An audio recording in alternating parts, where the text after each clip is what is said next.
Hi student, how are you? Welcome to our digital classroom. In the last lecture we discussed about the different type of biomolecules. हमने biomolecules के बारे में study करी, हमने inorganic component के बारे में स्टडी करी, मिनरल्स के बारे में स्टडी किया. So the molecule as per NCERT, all the carbon compounds that we get from the living tissue are known as biomolecules. That means all the biomolecules are living product, यानी living organism में ये synthesize होते हैं. तो point to point लिख लेते हैं.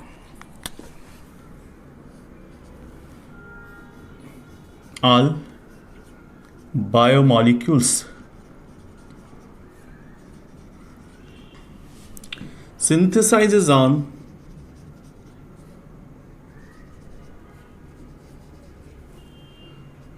in the living cell.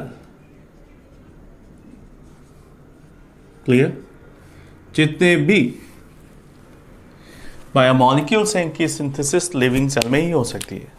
Second important thing, those compounds which have molecular weight less than 1000 Dalton usually referred as micromolecules, या फिर हम इसको सिंपली बायोमोलिक्यूल्स ही कह लेते हैं.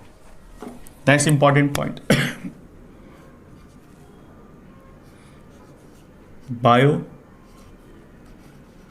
माइक्रो मॉलिक्यूल और bio molecule,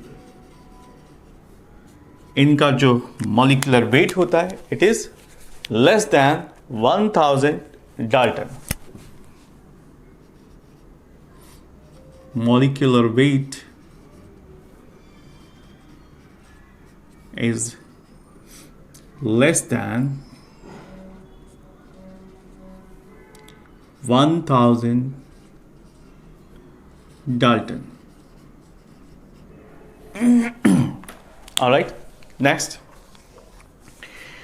Acid soluble pool contain those compounds which have molecular weight ranging from the 18 to around 800 Daltons.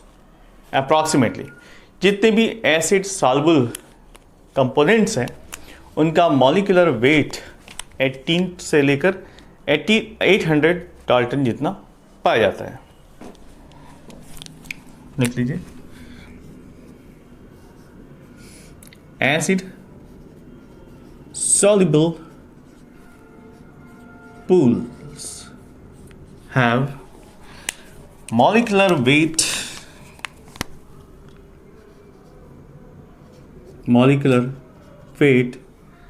80 to 800 Dalton.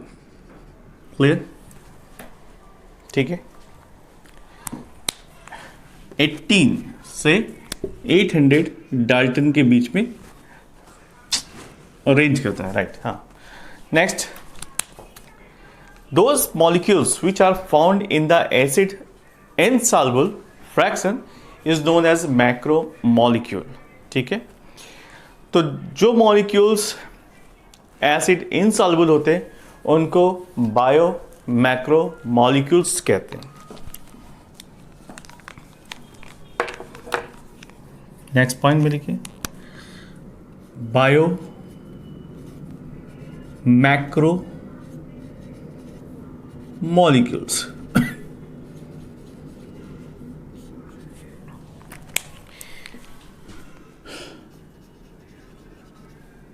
Those molecules which are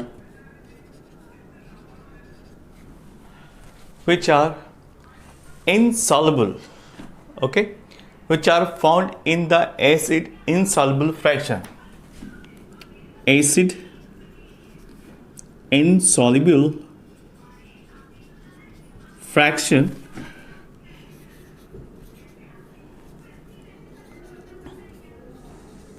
are known as bio macro molecule. इन्हीं को हम bio macromolecules कहते हैं, right, या फिर macromolecules कहते हैं, दोनों ही चीज़ें, बायोमैक्रोमोलिक्यूल्स और macromolecules.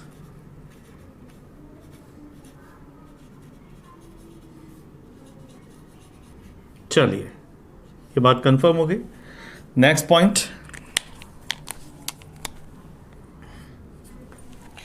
now next point is that the acid insoluble fraction has only 4 types of organic compound, जो एसिड में पूरी तरह से डिजॉल्व नहीं होते, इनसॉल्युबल फ्रैक्शंस, ये 4 तरीके के होते हैं, proteins, nucleic acid, polysaccharides and lipid. These classes of compound with the exception of lipid have molecular weight is range in 10,000 Daltons and above।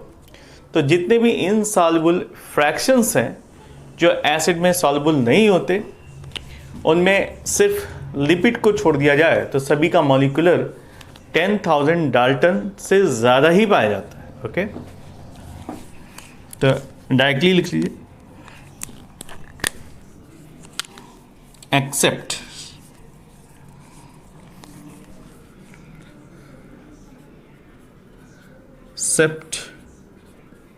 lipid all 3 biomolecules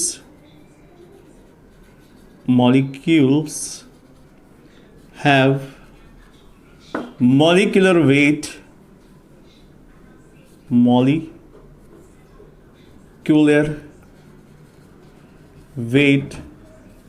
more than 10,000 Dalton। Okay,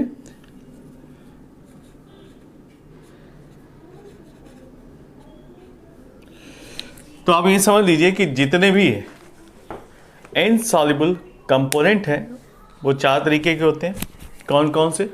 proteins, nucleic acid, polysaccharides and lipid, right, जिनमें lipid का ही जो molecular weight है वो कम पाया जाता है, बाकी जितने भी हैं उनका molecular weight more than 10,000 Dalton पाया जाता है।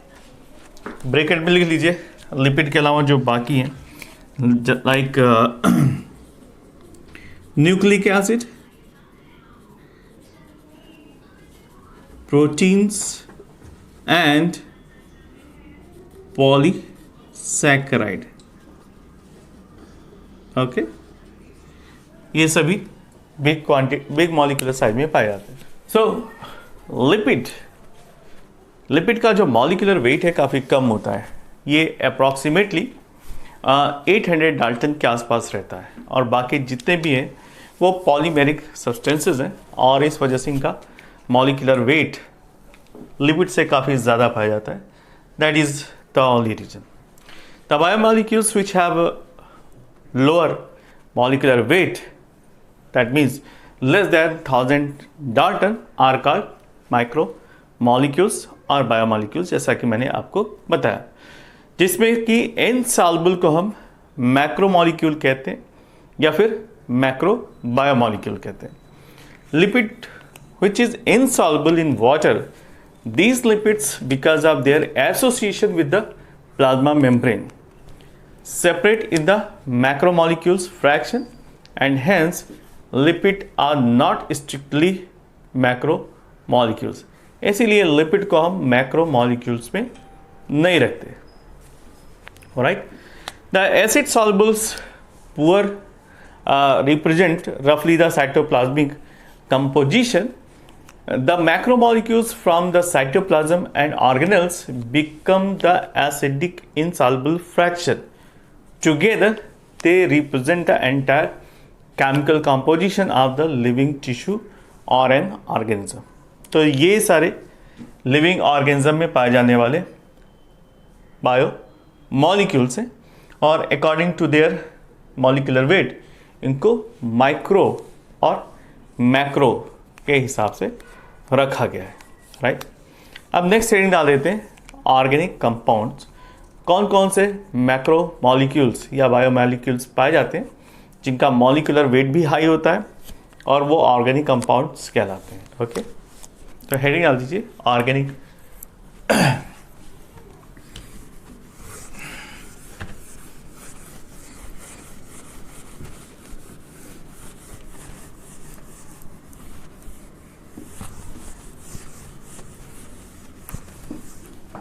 organic compounds. Okay,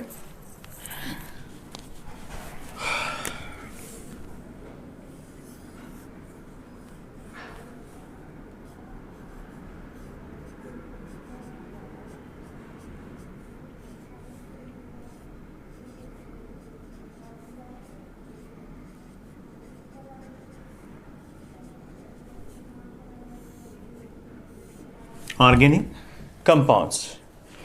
4 organic compounds are found in acid insoluble pool, जिसमें प्रोटीन है, न्यूक्लिक एसिड्स है, कार्बोहाइड्रेट्स और लिपिड। These 4 ऑर्गेनिक जो इनसॉल्युबल होते हैं एसिड पूल में, उनके नाम है प्रोटीन। 1 by 1 लिख लेते हैं। Protein, second amino acid, amino acid से मिलकर ही प्रोटीन बना होता है, nucleic acid,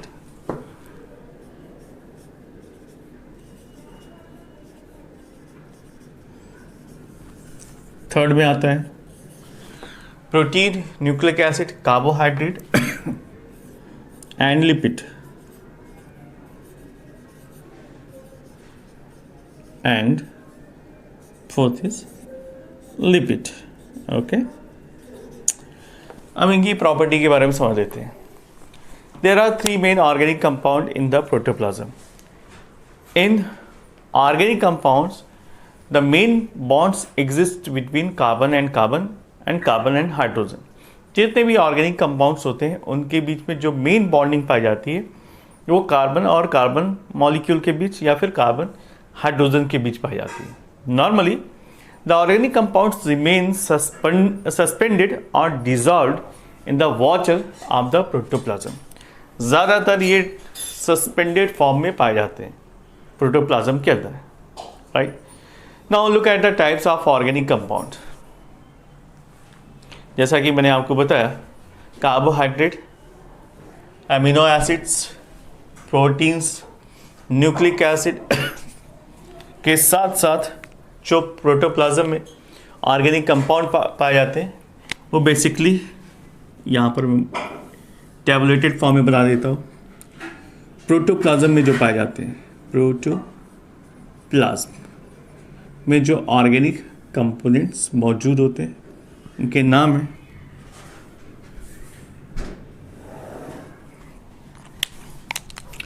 carbohydrate,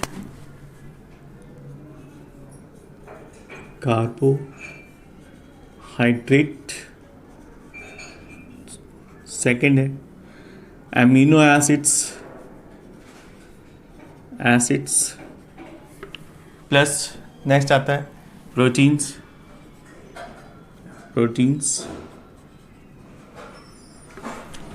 next plus lipid plus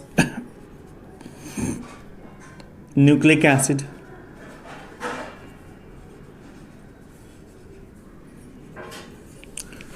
nucleic acid के अलावा पाए जाते हैं एंजाइम्स और vitamins. Enzymes and vitamins. Okay, तो ये 6 कंपाउंड हैं, ठीक है, जो प्रोटोप्लाज्म में पाए जाते हैं। Carbohydrate, amino acids and proteins, lipids, nucleic acid, enzymes and vitamins. Okay, heading डाल देते हैं कार्बोहाइड्रेट।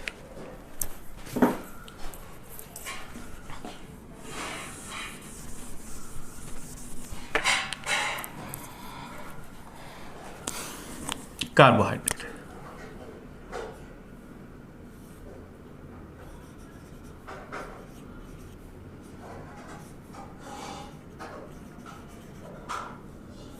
प्रॉपर्टी ऑफ कार्बोहाइड्रेट देखते हैं। Carbohydrate, the carbohydrate is an essential element, organic compound है, काफ़ी एसेंशियल भी है क्योंकि ये हमारे फ्लोटिंग रेस्पिरेशन में पार्टिसिपेट करता है जिससे हमें एनर्जी मिलती है।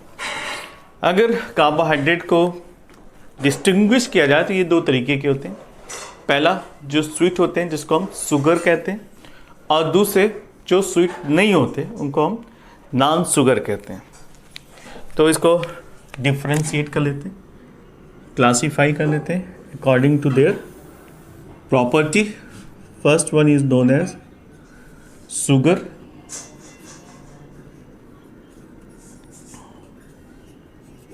और दूसरा होता है non sugar.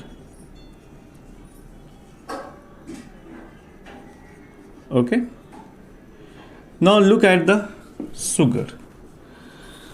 Sugar that means they are sweet in taste. ये दो टाइप के होते हैं, monosaccharides and oligosaccharides.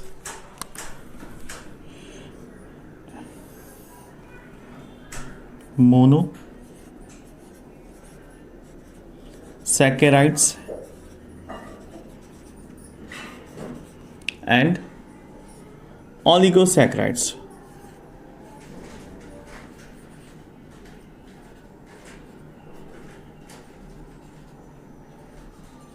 Okay, monosaccharide का मतलब होता है कि ये मोनोमर होते हैं, यानी एक ही मॉलिक्यूल पाया जाता है, राइट, जैसे कि ग्लूकोज और फ्रक्टोज। तो मोनोसैकेराइड को फर्दर दो हिस्सों में डिवाइड करते हैं, एडोलेस और कीटोजेस।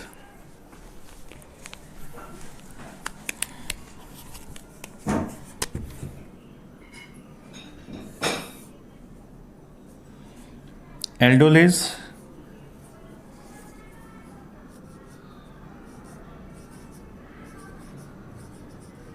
और दूसरा होता है कीटोजेस,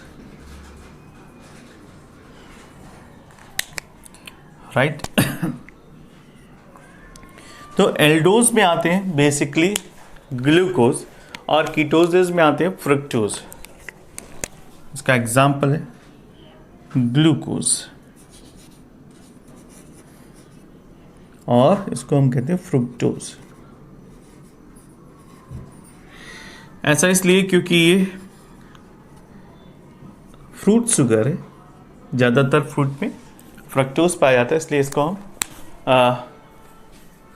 फ्रुक्टोज कहते हैं, फ्रूट शुगर है। और ग्लूकोज ये पाया जाता है, और ग्लूकोज को हम सिंपल शुगर कहते हैं, ठीक है। नेक्स्ट आता है oligosaccharide is of three kinds. First है डाइसैकेराइड, ट्राइसैकेराइड्स और टेट्रासैकेराइड। अगर दो मॉलिक्यूल्स हैं तो डाइसैकेराइड, अगर ग्लूकोज के तीन मॉलिक्यूल्स हैं तो उसे ट्राई, या फिर अगर 4 हैं तो उसे हम टेट्रासैकेराइड्स कहते हैं। तो इस हिसाब से ऑलिगोसैकेराइड्स यानी मोर देन 1, ओके। बाकी जो ग्लूकोज हैं और फ्रक्टोज हैं वो मोनोसैकेराइड्स में आते हैं क्योंकि उसमें सिर्फ एक ही मॉलिक्यूल्स पाए जाते हैं। तो इसको इस तरह से बाइफरकेट कर सकते हैं। फर्स्ट है डाइसैकेराइड्स,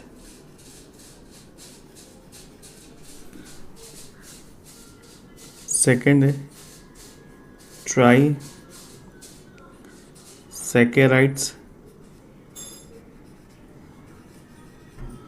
और थर्ड है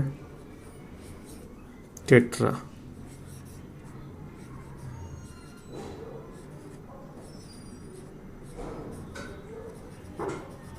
सैकेराइड्स, ओके। एज यू अंडरस्टैंड कि जो डाइसैकेराइड है उसको हम, उसका एग्जाम्पल है सुक्रोज, डाइसैकेराइड सुक्रोज। ट्राइसैकेराइड के केस में आता है रैफनोज,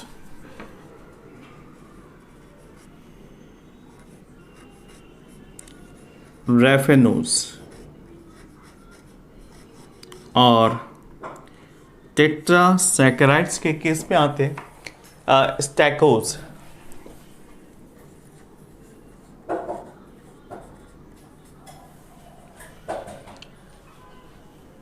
ओके, तो this is all about the sugars. अब बारी आती है non sugars. Non sugars actually ये पॉलीसैकेराइड्स होते हैं। They are basically polysaccharides. और ये जब पॉलीमर बन जाता है मोनोमर का, तो ये ज़्यादातर टेस्टलेस हो जाते हैं, इसमें कोई स्वीटनिंग नहीं पाई जाती। तो ये भी 3 तरीके के होते हैं, होमोपॉलीसैकेराइड्स यानी सेम कंपाउंड, या जैसे ग्लूकोज है तो ग्लूकोज अगर पॉलीमर हो जाए तो इसे हम होमोपॉलीसैकेराइड कहेंगे, यानी एक ही कंपाउंड यहाँ पर पॉलीमराइज होगा। दूसरा आता है हेट्रोपॉलीसैकेराइड जिसमें एक से ज़्यादा, और तीसरा आता है कंपाउंड या फिर कॉन्जुगेटेड टाइप जिसमें ग्लूकोज के साथ प्रोटीन या लिपिड का कॉम्बिनेशन हो जाए। तो इस हिसाब से ये 3 तरीके के पाए जाते हैं, होमोपॉलीसैकेराइड,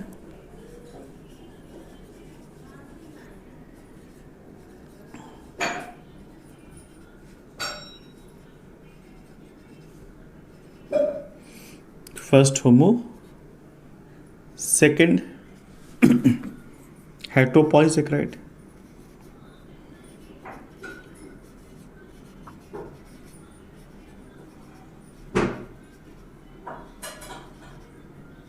और तीसरा है कंपाउंड या conjugated polysaccharides. Conjugated polysaccharides.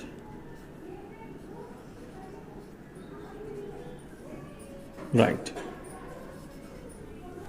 Homopolysaccharide का एग्जाम्पल है, सबसे अच्छा एग्जाम्पल है ये है स्टार्च। इसका एग्जाम्पल स्टार्च।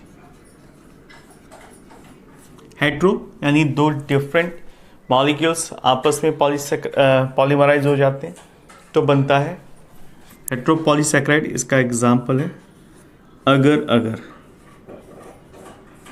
ओके, जो कि रेड एल्गा से मिलता है। नेक्स्ट आता है कॉन्जुगेटेड, इसका सबसे अच्छा एग्जाम्पल है ग्लाइकोप्रोटीन्स या फिर ग्लाइकोलिपिड्स। ग्लाइकोप्रोटीन या फिर glycolipids.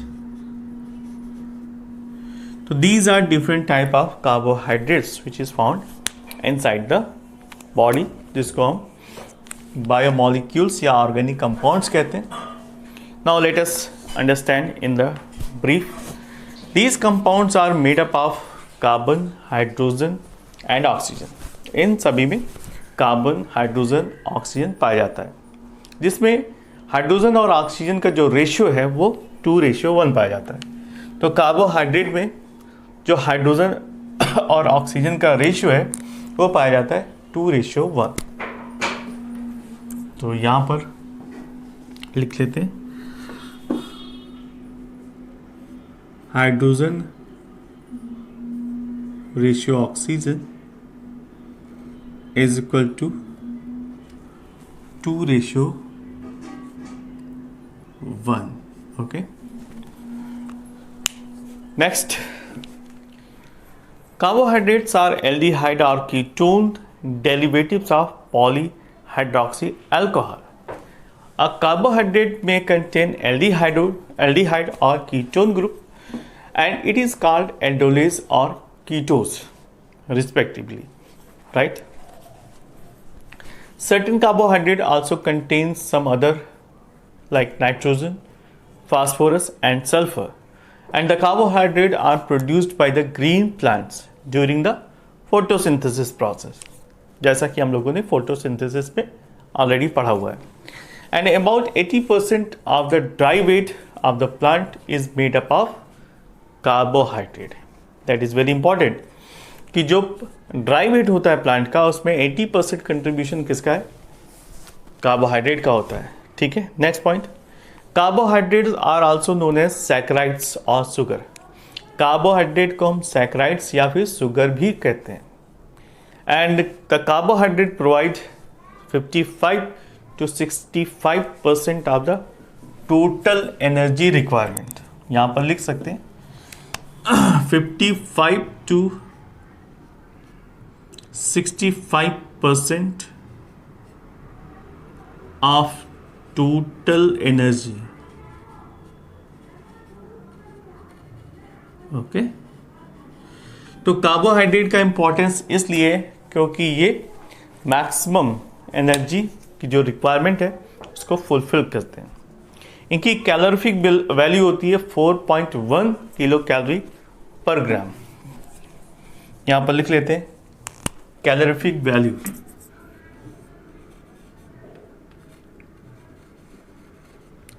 Calorific value of carbohydrate is 4.1 kilo calorie per gram. Okay clear. Next storage side. ज़्यादातर जो कार्बोहाइड्रेट होते हैं वो हमारे लीवर और मसल्स में स्टोर होते हैं.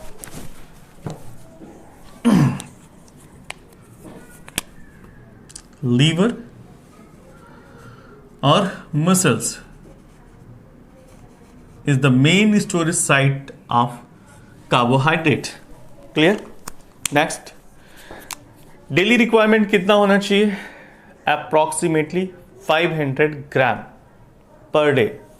That is required for the proper growth and development of human body. कितना? 500 gram पर डे. ये डाइट पे हमारे होना ही चाहिए. क्लियर.